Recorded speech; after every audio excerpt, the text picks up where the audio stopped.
다 함께 우리 신앙 고백하겠습니다. 나는 전능하신 아버지 하나님 천지의 창조주를 믿습니다. 나는 그의 유일하신 아들 우리 주 예수 그리스도를 믿습니다. 그는 성령으로 잉태되어 동정녀 마리아에게서 나시고 본디오 빌라도에게 고난을 받아 십자가에 못 박혀 죽으시고 장사된 지 사흘 만에 죽은 자 가운데서 다시 살아나셨으며 하늘에 오르시어 전능하신 아버지 하나님 우편에 앉아 계시다가 거기로부터 살아있는 자와 죽은 자를 심판하러 오십니다. 나는 성령을 믿으며 거룩한 공교회와 성도의 교제와 죄를 용서받는 것과 몸의 부활과 영생을 믿습니다. 아멘. 찬송가 288장 부르시죠.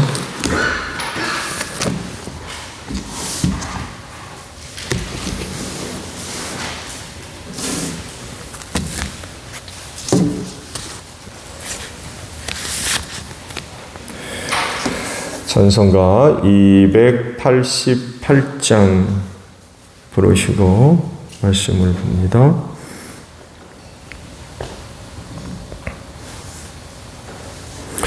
예수를 나의 구주 삼고 성령과 비로소 거듭나니 이 세상에서 내 영혼이 하늘의 영광 누리도다. 이것이 나의 간증이요 이것이 나의 찬송일세. 나 사는 동안 끊임없이 구주를 찬송하리로다. 온전히 주께 맡긴 내 영 사랑의 음성을 듣는 중에 천사들 왕래하는 것과 하늘의 영광 보리로다. 이것이 나의 간증이요 이것이 나의 찬송일세.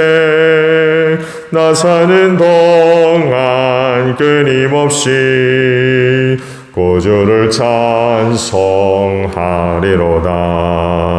주 안의 기쁨 누림으로 마음의 풍랑이 잔잔하니 세상과 나는 간 곳 없고 구속한 주만 더이도다. 이것이 나의 간증이요 이것이 나의 찬송일세. 나 사는 동안 끊임없이 구주를 찬송하리로다. 아멘. 말씀을 봅니다. 디모데전서 5장의 말씀입니다. 디모데전서 5장 1절에서 16절까지 봅니다. 디모데전서 5장 1절이에요.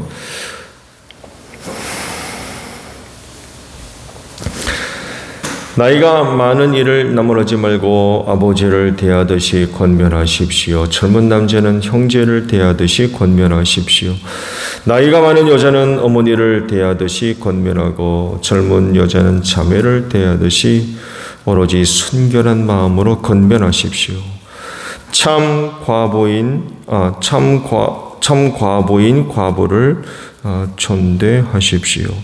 어떤 과부에게 자녀들이나 손자들이 있으면 그들은 먼저 자기네 가족에게 종교상의 의무를 행하는 것을 배워야 하고 어버이에게 보답하는 것을 배워야 합니다. 이것이 바로 하나님께서 그들에게 원하시는 일입니다. 참 과부로서 의지할 데가 없는 이는 하나님께 소망을 두고 밤낮으로 끊임없이 간구와 기도를 드립니다. 향락에 빠져서 사는 과부는 살아있으나 죽은 것입니다. 그들에게 이런 것을 명령하여 그들이 비난을 받는 일이 없도록 하십시오. 누구든지 자기 친척, 특히 가족을 돌보지 않으면 그는 벌써 믿음을 저버린 사람이요 믿지 않는 사람보다 더 나쁜 사람입니다. 과부로 명부에 올릴 이는 60살이 덜 되어서는 안 되고 한 남편의 아내였던 사람이라야 합니다. 그는 착한 행실을 인정받는 사람이라야 하는데 자녀를 잘 기르거나 나그네를 잘 대접하거나 성도들을 자기 집에 모시거나 어려움을 당한 사람을 도와주거나 모든 선한 일에 몸을 바친 사람이라야 합니다. 젊은 과부는 명단에 올리는 것을 거절하십시오. 그들은 그리스도를 거슬러 정욕에 이끌리면 결혼을 하고 싶어 할 것이고 처음 서약을 저버렸기 때문에 비난을 받을 것입니다. 또한 그들은 이 집 저 집 돌아다니면서 빈둥거리는 것을 익힐 것입니다. 더욱이 그들은 빈둥거릴 뿐만 아니라 수다를 떨고 남의 일에 참견하고 해서는 안 되는 말을 할 것입니다. 그러므로 젊은 과부들은 재혼을 해서 아이를 낳고 가정을 다스려서 적대자들에게 비방할 기회를 조금도 주지 말기를 바랍니다. 어떤 과부들은 이미 곁길로 나가서 사탄을 따라갔습니다. 어떤 여신도의 집안에 과부들이 있거든 그 여신도가 그들을 도와주어야 할 것이요 교회에 침을 지우지 말아야 할 것입니다.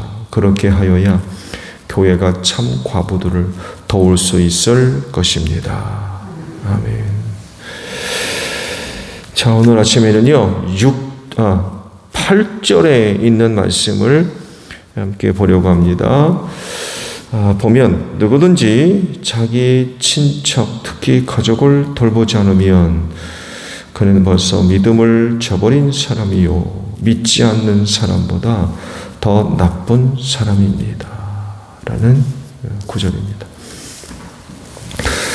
말씀을 보신 대로 말씀의 전체적인 내용은 가족을 시작으로 해서 성도 간의 그 관계를 어떻게 가져야 되느냐를 두고 이제 말씀을 하십니다. 특히 초대교회의 특징 중에 하나가 구제하는 일이거든요. 이 구제에 과부들이 포함이 되어 있었어요.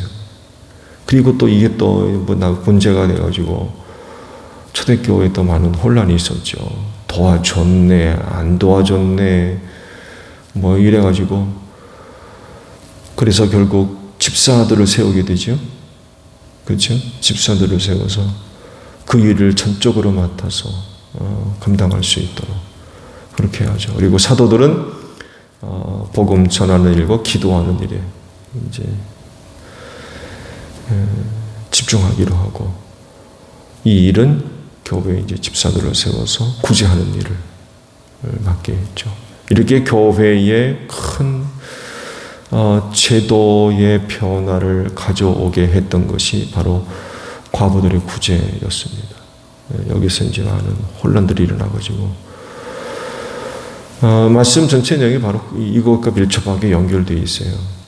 교회가 특히 과부들에 대한 구제를 어떻게 해야 될 거냐를 두고 이제 쭉 말씀을 하고 있고 디모데에게 이런 거 말씀을 주신 이유는 디모데의 목회를 그 교회에서도 그가 사역하는 가운데 이 문제가 이제 일어날 텐데 이걸 어떻게 해야 될 거냐를 두고 이제 사도 바울이 코칭을 해주는 거죠. 그렇게 보시면 될 것 같습니다. 가족과 또 다른 성도들과의 관계를 어떻게 맺어야 할 것인가를 두고 말씀하시면서 이 과부들에 대한 문제를 가장 많은 분량으로 좀 차지를 하고 있죠. 그러면서 이제 말씀들 가운데 쐐기 구절같이 이제 8절 말씀이 들어가 있어요. 그러니까 이 8절 말씀을 어떻게 이해를 해야 되냐면 이 과부 문제를 어떻게 해결할 거냐에 대한 또 하나의 방편입니다. 이 구절만 따로 딱 떼어가지고 볼 수 있는 것이 아니라 교회가 감당해 나가야 할 과부 문제들을 어떻게 해결해야 될 것이냐를 두고 또 다른 하나의 방안을 제시하고 있는 말씀으로 이 8절 말씀은 보면 될 것 같습니다. 언젠가도 말씀을 드렸습니다만 유대 사회의 3대 약자들, 낮은 계층 사람들이랄까요? 하나가 대표적인 과부입니다. 둘째가 고아이고, 셋째가 바로 나그네들입니다. 그 땅에 빌붙여 사는 나그네들. 이들은 전통적으로 유대 사회에서 존중받지 못했다고 표현하는 게 좋을 것 같아요.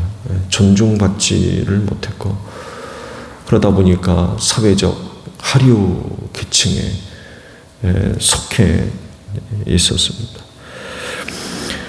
그런데 사실 이런 실상은요, 율법과 접촉되는 모습임에는 틀림이 없어요. 왜냐하면 이들에 대한 사랑과 배려를 말씀을 하셨거든요, 율법에.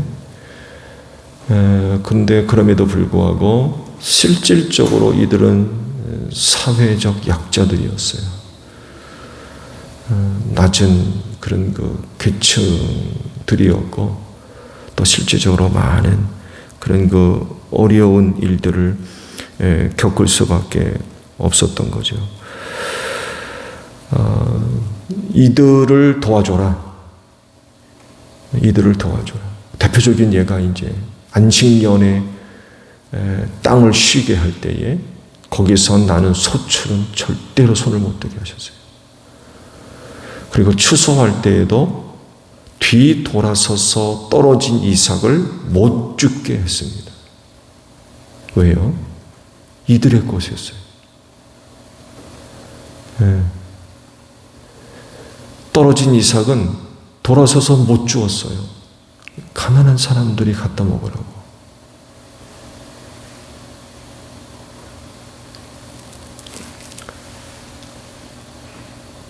그래서 나오미와 롯이 고향에 돌아와서 그 가난의 문제를 해결했던 방법들을 생각하시면 될 것 같아요.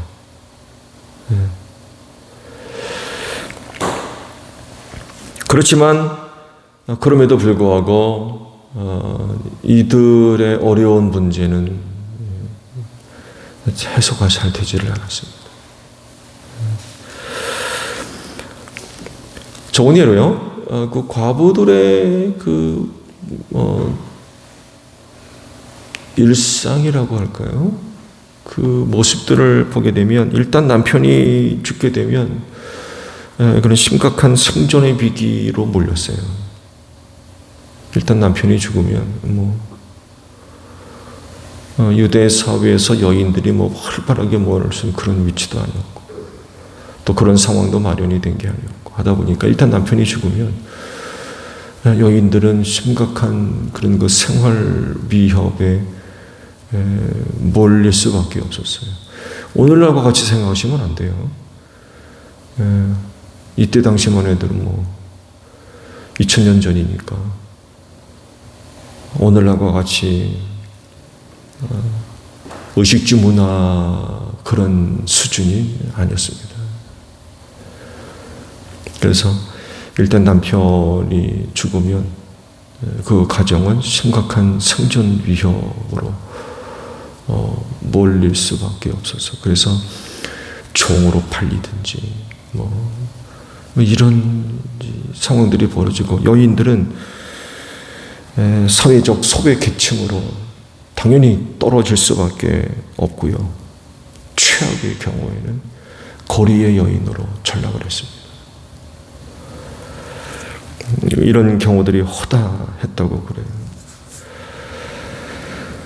그만큼 이제 어려운 형편에 놓일 수밖에 없었다는 거죠. 오늘 말씀 대부분의 내용이 과부들을 어떻게 대해야 되고 이 문제를 어떻게 해결할 것인가를 두고 이제 말씀하시면서 그러면서 이제 그 방안 중에 하나가 가족이 돌봐줘야 된다. 가족이 돌봐줘야 된다. 그래서 과부들이 심각한 생존의 위험에 빠지지 않도록 보살펴줘라 하시는 말씀이 바로 오늘 말씀입니다. 그런데 그럼에도 불구하고 하지 않으면 어떻게 되겠어요? 말씀드린 대로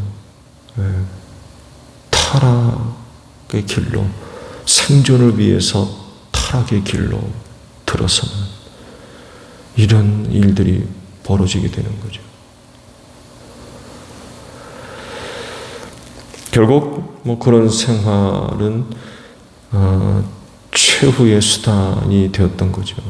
그렇게라도 하지 않으면 먹고 살 수 없는 이런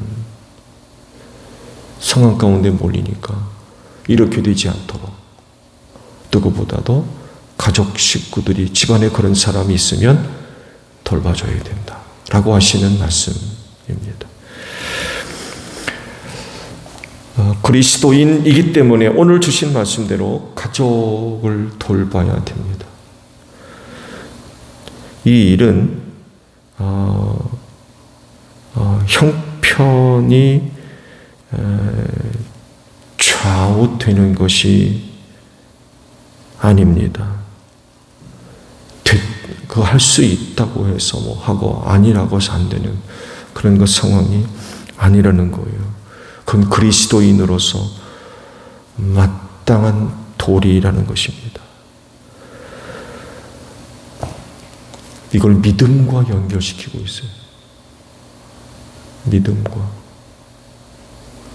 그래서 그리스도인으로서 집안에 어려운 형편 가운데 있는 특히 그 과부들을 돌보지 않는 것 혹은 돌보는 것, 이걸 믿음과 연결시켜 말씀하고 있어요. 그러니까 그건 형편이 좌우되는 게 아니라는 거예요.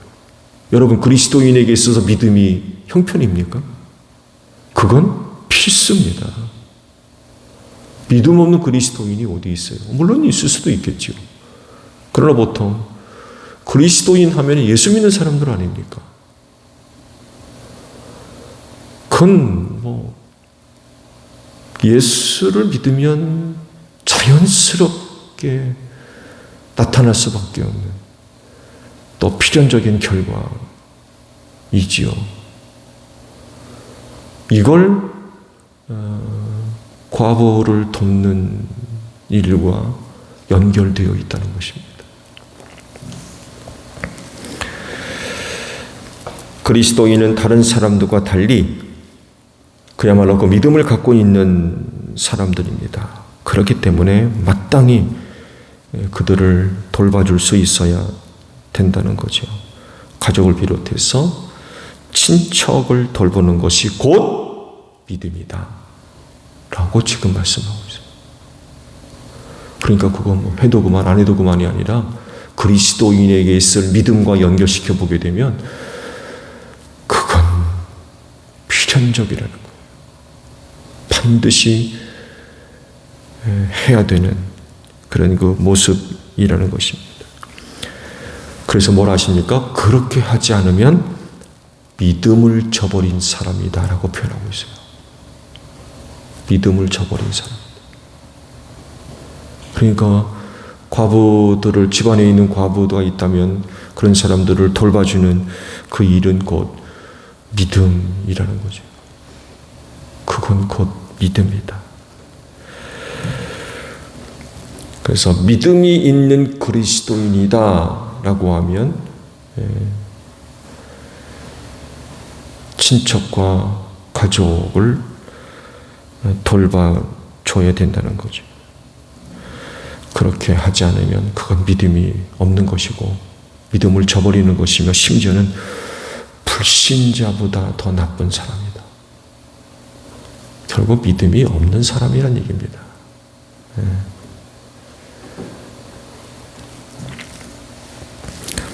말세 최악의 상황들이 이 지구상에 살고 있는 모든 사람들을 위협할 겁니다.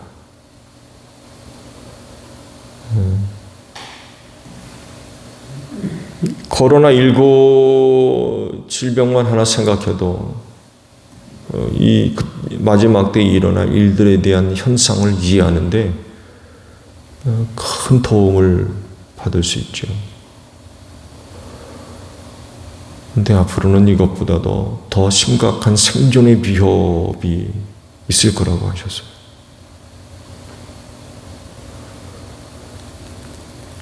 그랬을 때에 서로에게 힘이 되어줄 사람들 누구 계세요? 가족입니다. 가족. 결국 최후까지 남아서 힘이 되어줄 사람은 가족이에요. 가족밖에 없어요. 그런 그 어려운 때에 서로를 지켜주고 보호해주고 도와주며 함께 할 수 있는, 의지할 수 있고 가족입니다. 근데 이 가족 관계를 깨뜨리는 그런 그 일들이 있으면 안 된다는 거죠. 특히 마지막 때 일어날 일들을 생각해 본다고 하면 가족 관계는 굉장히 중요해요. 너 따로 나 따로 이래서는 이건 안 되는 거죠. 이 관계는요, 혈통적인 관계만 생각해서는 안 되죠. 당연히 영적인 관계로까지도 확대될 수밖에 없어요. 누구예요? 그리스도인입니다. 왜 그래요? 하나님을 아버지라 부르잖아요. 하나님을 아버지라. 하나님을 아버지라 부르는 사람들은 다 가족 식구들이에요. 형제자매들. 초대교회의 상황을 생각해 본다면요, 가족 관계보다도 성도 관계가 더 끈끈했어요. 목숨을 함께 나누는 사람들이었습니다. 예수 믿다 발각되면 다 죽거든요. 그래서 교회 안에서 만나는 사람들은요, 가족관계보다도 더 친밀했습니다. 더 긴밀하고 서로에 대한 신뢰가 상상 이상이었어요. 그래서 교회 안에서 그리스도인들에게 어려운 형편 가운데 있는 사람들을 돌봐줘라 라고 하는 말씀이 피부로 와닿는 거죠. 이건 나와 아무런 상관이 없어. 이렇게 얘기할 수 없는 상황이라는 거예요. 그런 관계들이 당시 초대교회에서 이루어지고 있었기 때문에 그렇습니다. 그건 나와 아무런 상관이 없어. 그렇게 할 수가 없었던 거죠.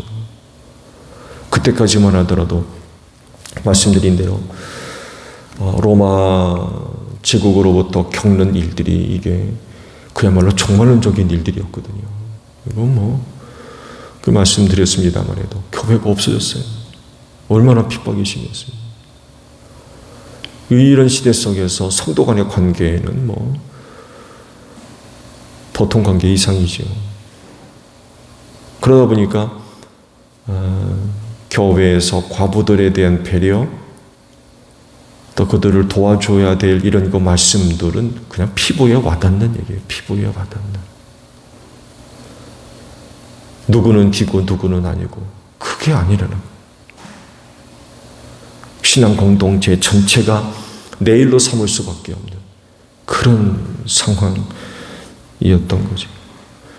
특히 하나님을 아버지라 부르는 관계, 또한 교회를 통해서 예수와 한 몸이 됐거든요. 이런 관계들이 어디 있어요? 남남이 될 수가 없는 거죠. 한 몸이 됐는데. 더군다나 성령이 하나 되게 하셨다고 했어요. 성령이 하나 되게 하신 것을 힘써 지키라고 그런 것 말씀을 하죠. 그래서 이런 관계성 속에서 벌어지고 있는 그런 일들, 그런 문제들, 나 몰라라 할 수가 없는 거죠. 그래서 그건 믿음이라고까지 말씀하셨어요. 그거 하지 않으면 뭘 버린 거라? 믿음을 저버린 거라. 그렇게까지 말씀하시는 거예요. 그만큼 중요한 일이었다는 거죠. 중요하게 여길 수밖에 없고. 오늘 우리 모두는요, 이 말세라고 하는 시대를 살고 있어요. 그렇죠? 일단 주님이 하늘로 가신 순간부터 말세는 시작이 됐어요.